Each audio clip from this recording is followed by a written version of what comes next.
Jusqu'ici, on a construit un réseau de neurones, on l'a entraîné et on a obtenu un résultat. Mais maintenant, on va comprendre ce qu'il se passe vraiment pendant l'entraînement. Quand tu écris model.fit, tu déclenches en réalité un processus très précis. À chaque itération, le modèle fait 4 choses. D'abord, il fait une prédiction.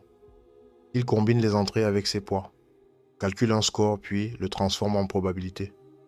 Ici, probabilité veut dire un nombre entre 0 et 1 qui exprime à quel point le modèle pense que la réponse est oui ou classe 1. Ensuite, il mesure son erreur. Il compare sa prédiction à la vraie réponse et la convertit en un nombre, la loss. Plus ce nombre est grand, plus la prédiction est mauvaise. Puis, il corrige ses poids. Le gradient lui indique dans quelle direction aller pour réduire cette erreur. Il fait un petit pas, puis recommence, encore et encore. Jusqu'ici, on a observé un seul neurone pour comprendre le mécanisme. Mais notre vrai réseau est plus grand. 8 entrées, 16 neurones, puis 8, puis 1 en sortie. Au total, cela représente 289 paramètres. Et c'est exactement ce que fait model.fit. Ajuster ces 289 nombres. La loss, c'est l'erreur du modèle. C'est ce qu'il cherche à réduire. Si le modèle se trompe, la loss est élevée. Si la raison, elle est faible. Et tout l'apprentissage consiste à faire descendre cette valeur. On peut voir ça comme un jeu. Le modèle fait une erreur. Il corrige. Et il essaie de faire mieux au prochain tour. Mathématiquement, pour 2 classes, elle s'écrit L est égal à moins Y fois le logarithme de P, plus 1 moins Y fois le logarithme de 1 moins P. Une époque, c'est un passage complet sur les données. Si tu fais 50 époques, le modèle voit les données 50 fois. Et chaque passage ne fait pas qu'une seule correction, mais plusieurs mises à jour des poids. Ici, 491 lignes de données. Divisé en batch de 16, ça fait 31 batchs par époque. Donc 50 époques, ça fait 1550 mises à jour des poids. Maintenant, la question est simple. Combien d'époques faut-il? Trop peu, le modèle n'apprend pas. Trop, il mémorise. Et ça devient du surapprentissage. On peut le voir sur cette courbe. Au début, la loss descend, le modèle apprend. Puis elle continue de baisser sur l'entraînement, mais remonte sur la validation. C'est là que le modèle commence à mémoriser, au lieu de généraliser.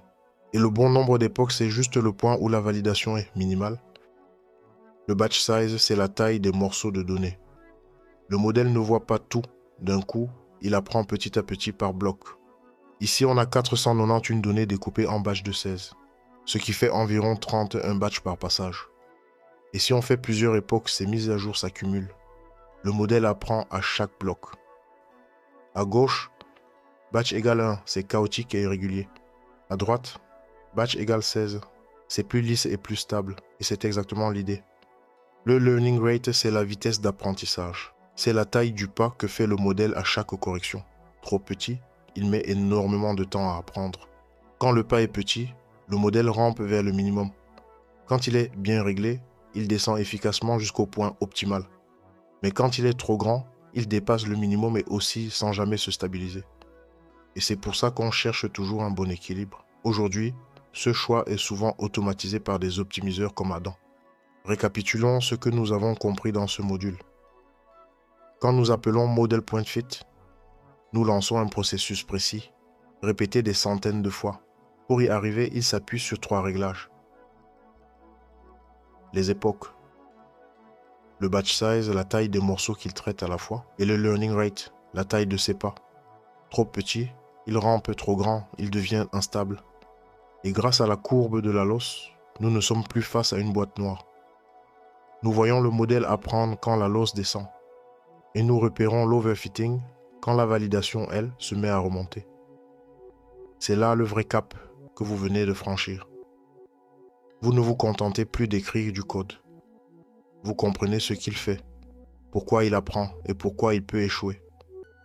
Derrière chaque ligne se cache une opération mathématique précise. Et c'est exactement ce lien entre le code, les mathématiques et l'intelligence artificielle qui fait toute la différence.